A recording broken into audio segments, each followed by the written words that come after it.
Hello and welcome to Module 6. In this module, we will investigate the characteristics and functions of rituals. Life develops between the realms of absolute order and chaotic conflict. The rigid and the flexible, the structured and the spontaneous, or, in Victor Turner's words, the structure and the anti-structure. Let's investigate what rituals are about. Rituals are performances that provide structure and continuity to our lives. They are a means to order the world around us. We perform rituals to mark the passage of time, like in harvest festivals or birthday parties, to transform our social status, such as in weddings and graduations, or to ensure good fortune in performing blessings or certain prayers. In this way, rituals provide us a sense of control over our uncertain existence. So where do rituals happen? Popular understanding tends to associate rituals with religion or tribes in primitive communities, but in reality, secular life and the everyday life are also full of rituals. We perform dozens of rituals every day. Students offering a penny to the rose statue perform this ceremony religiously so that they can get good grades on their exams. Yell practice is a concentration of Aggies to wish good luck and support to the upcoming game. So what are the characteristics of rituals? Rituals are based on repetition, and though most rituals change somewhat over time, we look to them as fixed points from which we measure the rest of our experience. Repetition is at the core of ritual, either of occasion, content, or form. Rituals follow a form or a structure.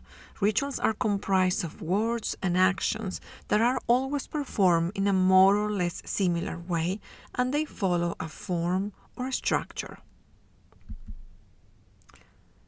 Rituals have order, and they are by definition organized collective events.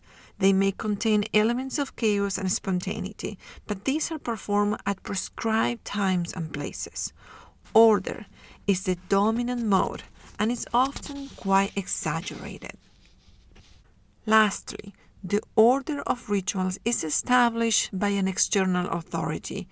Rituals invoke the authority of some concept larger than the individual, such as the state, the community, a tradition, or a spiritual power. American anthropologist Roy Rappaport defined ritual as the performance of more or less invariant sequences of formal acts and utterances not encoded by the performers. So now, let's think a bit about our own initiation rituals. How do Greek organizations initiate students? How is the ritual established? Who does decide how the ritual is going to proceed? Greek organizations' initiation rituals are based on the performance of repeated actions. They always follow the same structure. All initiates go through the same experience to become a member of the organization. The order of acts is established by an external authority rather than the initiates themselves. Thus, ritual relies on this authority and a structure to reinforce and define community. Now, I invite you to reflect upon common rituals in our community and society. Pause the video for a moment to choose two of the following rituals and outline their structure. Do this exercise by pausing the video. Generally speaking, rituals exemplify and reinforce the values and beliefs of a given community. And conversely, communities are defined by the rituals they share. Though virtually all performances contain some ritualized behavior, ritual itself is a particular kind of performance. It emphasizes efficacy over entertainment, adherence to traditions over technical virtuosity. And as such, rituals have real consequences.